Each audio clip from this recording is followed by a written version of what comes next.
जारी है। रियासत में कोरोना के एक्टिव मरीजों की तादाद जहां 31,000 को तजावुज कर गई है, वहीं इंदौर और भोपाल में पिछले 24 घंटों में रिकॉर्ड कोरोना के नए मरीज सामने आए हैं।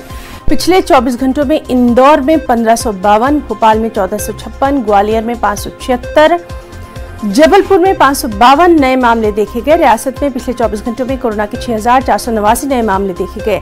कोरोना कहर के सबब रियासत के 17 अजला के साथ राजधानी भोपाल में भी कोरोना कर्फ्यू का 19 अप्रैल की सुबह 6 बजे तक निफाज कर दिया गया है। मई में होने वाले 10वीं और 12वीं बोर्ड के इम्तिहान को महकमा तालीम ने जून तक आगे बढ़ाने का फैसला कर लिया है। कोरोना कहर को देखते हुए सीएम शिवराज सिंह ने काबीना वजीरों की जिम्मेदारियां सभी अजला में तकसीम कर दी हैं। यौमिया तौर पर सभी की मॉनिटरिंग करने की हिदायत दी गई है, जबकि कांग्रेस ने कोरोना के बढ़ते कहर के बीच हुकूमत की कोशिशों को सिर्फ ऐलानात का पुलिंदा करार दिया। सीधे रुख करेंगे भोपाल का। हमारे साथ मौजूद हैं हमारे साथी मेहताब आलम।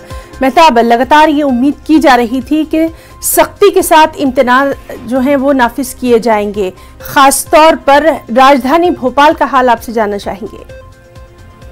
इन्हें बता दें कि राजधानी में जिस तरह से पिछले 24 घंटे में कोरोना मरीजों का रिकॉर्ड इजाफा दर्ज किया गया है, उससे तशवीश में और इजाफा हो गया, क्योंकि राजधानी में अगर इस तरह से मरीज बढ़ रहे हैं तो बाकी दूसरे अजला के मॉनिटरिंग का अंदाजा किया जा सकता है। पिछले 24 घंटे की अगर बात करें तो सबसे ज्यादा जो मरीज सामने आए हैं 1552 इंदौर में और 1456 राजधानी भोपाल में आए हैं। इसी तरह से मध्य प्रदेश के दूसरे अजला में है। हालांकि मध्य प्रदेश के 17 अजला में लॉकडाउन का निफाज किया जा चुका है। तो राजधानी भोपाल के 7 वार्डों में पहले लॉकडाउन का था, लेकिन कल रात से भोपाल में कोरोना कर्फ्यू का निफाज किया गया है। कोरोना कर्फ्यू इसमें लफ्ज का फर्क ये समझ लीजिए कि कोरोना कर्फ्यू में कुछ चीजें खुली रहेंगी, जहां पर इमरजेंसी सर्विसेज बहाल रहेंगी, वहीं पर दूध डेयरी और इसके साथ जो है राशन की दुकानें जो है वहां वो खुली रहेंगी। लोगों के आने जाने पर जो है सख्तियों के साथ जो है इजाजत रहेगी।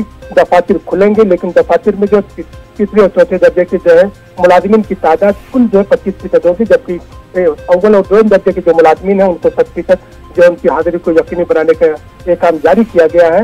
इसके साथ साथ जो अस्पताल है, अस्पताल में तिब्बी सहूलियात को फराहम करने की जो है बात की गई है, उसका वादा किया गया है। लेकिन कांग्रेस ने इन तमाम मामलों को झूठ का पुलंदा और ऐलानात तक महसूस किया है। उनका कहना है जो इमारतें यहाँ पे मौजूद है और जो डॉक्टर की बात की जा रही है, फैसिलिटीज की बात की जा रही है, ऑक्सीजन की बात की जा रही है, रेमडेसिविर इंजेक्शन की बात की जा रही है, वो तमाम चीजें जो है अस्पतालों से गायब है। वज़ीर आला से गुजारिश की गई है कि अगर तमाम सख्तियां लगाई जा रही है तो तमाम लोग जब आपके साथ हैं तो ऐलानात से बढ़कर अमल पर करने की कोशिश की जानी चाहिए।